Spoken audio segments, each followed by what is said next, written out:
সম্মানিত, সকলের সম্মানিত, বিশ্বের সম্মানিত প্রফেসর ইউনূস যখন কথা বলছিলেন, আমার বারবার করে মনে হচ্ছিল যে আমি এদেশের স্বাধীনতার ঘোষক শহীদ প্রেসিডেন্ট জিয়া রহমানের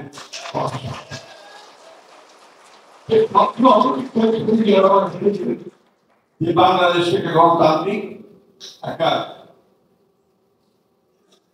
সমৃদ্ধ এবং দুর্নীতিমুক্ত একটি বাংলাদেশে পরিণত করবে, তার সমস্ত কথাগুলো সেই সবাই প্রফেসর ইউনূসের কথা বেরিয়ে আসছিল।